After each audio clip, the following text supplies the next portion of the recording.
Hello everyone, welcome to my channel Mohit sir's lecture. बच्चों, आज मैं आप लोगों के लिए क्लास 9th से जो आपका सेकंड चैप्टर है पॉलिनोमियल्स, उसकी जो पहली एक्सरसाइज है 2.1 उसके एग्जाम्पल्स लेके आया हूँ। एग्जाम्पल 1 देखेंगे सभी स्टूडेंट्स। मैंने जो भी पॉलिनोमियल्स के बेसिक होते हैं वो सब कुछ करा रखा है, आप मेरी प्लेलिस्ट में देख सकते हैं। पूरा का पूरा पॉलिनोमियल्स का बेसिक मैंने बताया हुआ है। तो चलिए क्वेश्चंस की तरफ मूव करते हैं। जिन बच्चों को वीडियो अच्छी लगे प्लीज़ वीडियो को लाइक करें और मेरे चैनल को सब्सक्राइब। देखिए स्टूडेंट्स, क्वेश्चन 1 क्या कह रहा है, find the degree of each of the polynomials given below. आपको अभी मैं कुछ पॉलिनोमियल्स दूंगा, आपको उसकी डिग्री बतानी है, ठीक है। एनसीईआरटी एग्जाम्पल नंबर 1 है। आपको जैसा कि यहाँ पे पहला क्वेश्चन लिखा हुआ है x to the power 5 minus x to the power 4 plus 3 degree बतानी है। बेटा डिग्री क्या होती है, highest power of variable.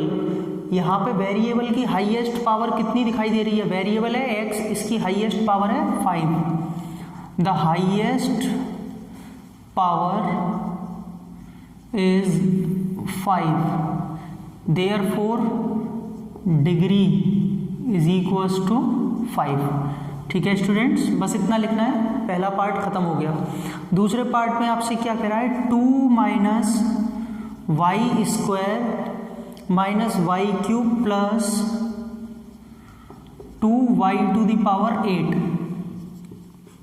Students, degree का मतलब ये नहीं है कि वो आपको हमेशा पहले ही टर्म की देखनी है।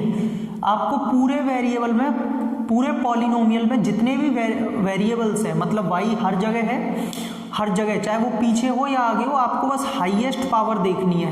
हाईएस्ट पावर इस समय y की कितनी है, 8, चाहे वो पीछे लिखी हुई है या आगे।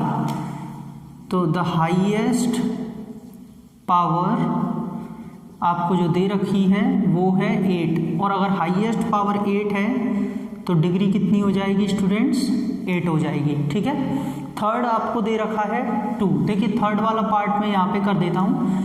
ठीक, थर्ड जो पॉलिनोमियल दिया है 2। बच्चों आप चाहें तो पॉलिनोमियल को px से डिनोट कर सकते हैं। मैंने कई बार बताया p for polynomial in terms of x। जैसे यहाँ पे अगर इसे डिनोट करते तो ये py लिखा जा सकता था, polynomial in terms of y। ठीक है। अब आप कहेंगे सर वहाँ पर तो x है नहीं है, तो आपने यहाँ पे x क्यों लिख लिया।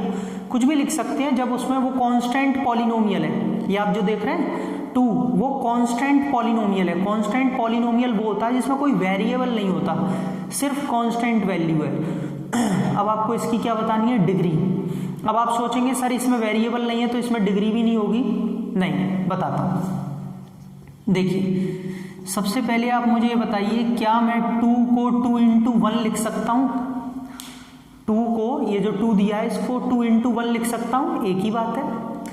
अब आपको भी पता है कि किसी की भी पावर अगर 0 होती है तो उसकी वैल्यू क्या होती है, 1। तो बच्चों क्या मैं इसे x टू दी पावर 0 लिख लूँ, कोई दिक्कत तो नहीं है। जो ये 1 है ना, ये वाला 1, उसको x टू दी पावर 0 लिख लूँ, क्योंकि किसी की भी पावर 0 हो बाद में उसकी वैल्यू 1 ही होती है। तो इसको हम ये भी लिख सकते हैं, यानी कि इसमें एक वेरिएबल आ गया।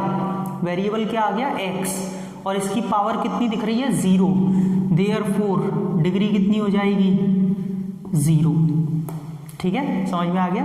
तो अब से आप ध्यान रखेंगे कि कोई भी कांस्टेंट पॉलिनोमियल दिया है, हर कांस्टेंट पॉलिनोमियल की डिग्री कितनी होती है, 0।